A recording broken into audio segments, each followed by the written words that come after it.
안녕하세요. 편안하게 자리에 한번 앉아보시겠어요? 깊게 숨을 한번 들이마시고 또 천천히 내쉬어 보세요. 오늘 우리가 함께 살펴볼 이 해설 자료는요, 아주 심오한 지혜를 담고 있는 고대 문헌이죠. 바로 비기아나 바이라바탄트라의 142송부터 144송까지의 내용입니다. 단순한 지식 전달이 아니에요. 여백이 참 아름다운 수묵화처럼 이 고대 경전의 구절들을 통해 여러분 내면의 가장 깊고 고요한 곳으로 들어가는 그런 명상의 여정이라고 생각해 주시면 좋겠습니다. 복잡한 생각은 잠시 내려놓으시고요. 그냥 제 목소리를 따라 자연스럽게 마음을 한번 맡겨보세요. 자, 그럼 본격적으로 이 깊은 세계로 한번 들어가 보죠. 이야기는 우주의 여성적 에너지인 대비, 즉 여신이 궁극의 의식인 마헤슈아라에게 아주 근원적인 질문을 던지는 것으로 시작됩니다. 오, 신이시여. 오, 마헤슈아라여. 이 부름은요, 그냥 단순한 대화의 시작이 아니에요. 분별하는 우리의 마음을 훌쩍 넘어서는 신성한 두 에너지 사이에 아주 내밀하고 경이로운 영적 교감, 그 문을 여는 열쇠와도 같거든요. 첫 번째 파트, 비갸나 바이라바의 지혜입니다. 142송부터 144송까지를 탐구해 볼 텐데요. 우리가 지금부터 살펴볼 이 구절들은 사실 우리한테 어떤 지적인 이해를 요구하는 게 아닙니다. 오히려 그 반대죠. 우리의 지성을 해체시켜서 머리로 막 이해하려는 시도를 멈추게 만들어요. 그리고 순수한 경험 그 자체로 나아가도록 우리를 아주 부드럽게 이끌어줍니다. 생각의 경계를 넘어서 존재의 본질로 쑥 넘어갈 준비를 하는 거죠. 이 텍스트의 구조를 보면 참 독특하다는 생각이 듭니다. 데비는 지금 어떤 명확한 사실이나 정보를 얻으려고 질문하는 게 아니에요. 오히려 도저히 답할 수 없는 심오한 질문들을 툭툭 던집니다. 왜 그럴까요? 바로 우리의 쉴 새 없는 생각의 흐름을 멈추게 하려는 겁니다. 깊은 산속 고요한 연못에 돌을 던지면 파문이 일다가 결국 다시 맑은 수면만 남잖아요? 그것처럼 이 질문들은 우리의 지성을 초월해서 마음을 완전한 침묵 속으로 데려가기 위해 아주 정교하게 설계된 겁니다. 두 번째 파트, 지고한 존재의 본질, 즉 의식의 절대적 상태로 넘어가 보겠습니다. 이 문헌에서 말하는 모든 것의 바탕이 되는 궁극의 본질을 이해하는 건 이번 명상 여정에서 정말 핵심적인 부분이에요. 산스크리트어로 파라, 한 번쯤 들어보셨을 수도 있는데요. 이건 지고한 존재, 그러니까 의식의 가장 궁극적이고 참된 본질을 의미합니다. 주관과 객관의 구분도 없고 시작과 끝도 없는 절대적인 의식의 상태 말이죠. 자, 잠시 눈을 감고 파라라는 단어가 품고 있는 이 무한한 공간감, 그리고 절대적인 고요함을 가슴으로 한번 느껴보시겠어요? 이 텅 빈 충만함이 바로 우리 모두의 가장 깊은 곳에 자리한 참된 본성입니다. 142송에서 대위는 이렇게 묻기 시작합니다. 만약 이것이 지고한 존재, 파라의 참된 본질이라면, 자, 이 만약이라는 가정이 우리의 호기심을 확 자극하죠? 만약 우리가 도달해야 할 그 궁극의 상태가 그토록 절대적이고 둘로 나눌 수 없는 완벽한 하나라면 우리가 일상에서 행하는 수많은 수행이나 의식들은 과연 어떤 의미를 지니게 되는 걸까요? 이 거대한 물음표가 마음속에 긴 여운을 남기도록 가만히 한번 내버려 두세요. 세 번째 섹션, 대위의 위대한 질문들입니다. 여기서부터 이원론적인 착각을 깨는 과정이 시작되는데요. 자, 여기서 정말 흥미로운 점이 하나 있습니다.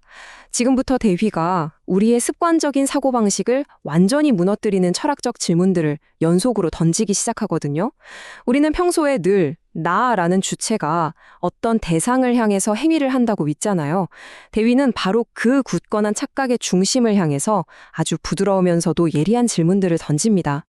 140송의 질문을 볼까요?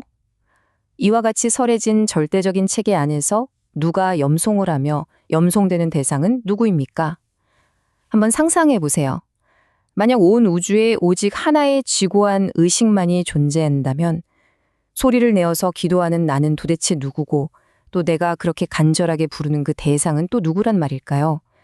이 질문이 마음 깊은 곳에서 메아리치게 가만히 두세요. 여기서 자파는 만트라나 기도를 반복해서 염송하는 수행을 뜻하죠.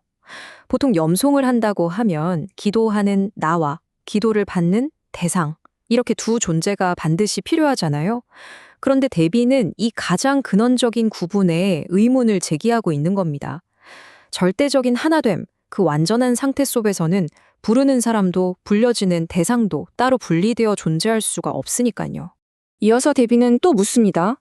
오 위대한 주여, 누가 명상을 하며 누가 숭배를 받고 누가 그 숭배로 인해 만족해 합니까? 자, 여러분 스스로에게 한번 물어보세요. 지금 눈을 감고 명상을 하고 있는 이 사람은 진정 누구인가요?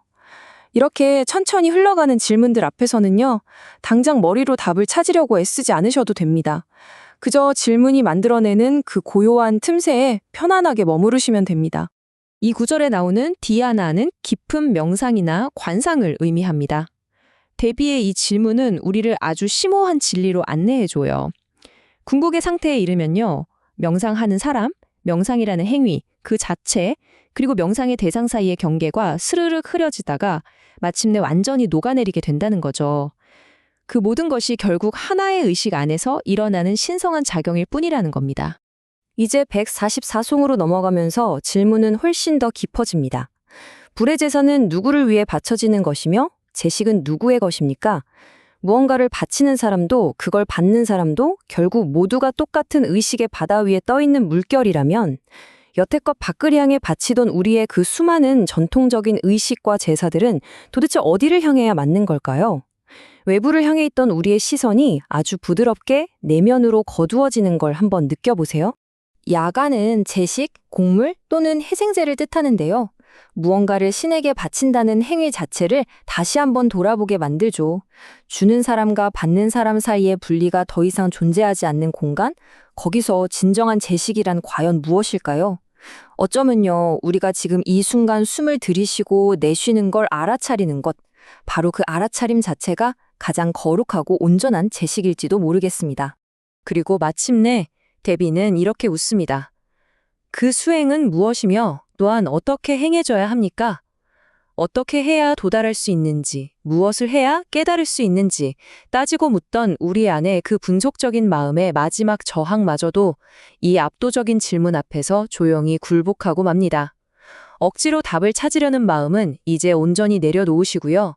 그저 이 위대한 질문이 품고 있는 거대한 에너지에 여러분 자신을 푹 맡겨보세요. 네 번째, 이원론적 경계를 넘어서는 시간입니다. 분별이 사라진 바로 그 지점이죠.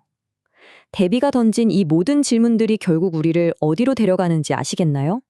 바로 너와 나, 안과 박, 신과 인간이라는 그 모든 분별이 완벽하게 사라진 세계로 우리를 훌륭하게 안내하고 있는 겁니다. 사실 숭배하는 자와 숭배의 대상이 딱 나뉘어 있는 외부적 제식으로는 지고한 존재, 즉 파라의 그 참된 본질을 온전히 담아낼 수가 없습니다. 그래서 대비의 이 질문들은 분리에 기반한 외부적 행위에서 우리를 쏙 빼내어서 모든 것이 하나로 존재하는 내면의 알아차림으로 아주 부드럽게 이끌어줍니다. 진정한 성소는 저 바깥 어딘가에 있는 게 아니에요. 바로 지금 알아차리고 있는 여러분의 내면 그 자체에 있습니다. 이 아름다운 구절들이 우리에게 전해주는 결론은 아주 명확합니다. 궁극의 상태에서는 명상하는 사람도, 명상이라는 행위도, 명상의 대상도 모두 하나의 단일한 의식으로 완전히 융합된다는 거예요. 그곳에는 어떤 행위를 하고 있는 누군가라는 주체가 존재하지 않습니다. 오직 깨어있는 순수한 현존, 그 눈부시고 찬란한 의식의 빛만이 가득할 뿐이죠. 마지막 5번째 파트입니다. 내면을 향한 명상, 이제 본격적으로 침묵속으로 들어가 볼 텐데요.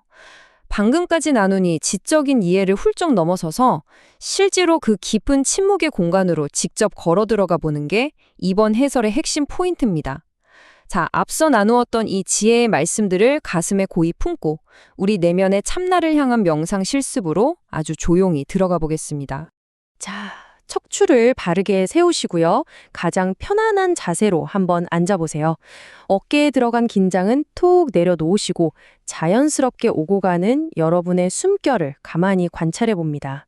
깊게 들이쉬고 또 편안하게 내쉬고 머릿속을 계속 맴돌던 방금 전에 그 심오한 질문들이요. 마치 수면 아래로 깊이 가라앉는 조약돌처럼 여러분의 가장 깊은 내면으로 고요하게 가라앉도록 그냥 허용해 주세요. 이 물음들에 대해서 머리로 답하려고 너무 애쓰지 않으셔도 됩니다. 그저 대답할 수 없는 이 질문들이 만들어낸 광활하고 끝없는 그 텅 빈 공간, 그 경계 없는 여백 속에서 여러분의 생각들이 눈 녹듯이 부드럽게 스르르 녹아내리도록 내버려 두세요. 지금은 아무것도 할 것이 없고요. 또 어디로 갈 곳도 없습니다. 그저 이 광활한 빈 공간의 느낌, 그 자체에 온전히 머물러 보세요. 만약 염송하는 사람도 없고 숭배를 받는 대상도 따로 존재하지 않는다면 지금 이 순간 이토록 깊고 평화로운 침묵을 아주 고요히 바라보고 있는 자는 과연 누구입니까? 이 질문이 남기는 고요한 여운 속에 평화롭게 충분히 머무시길 바랍니다.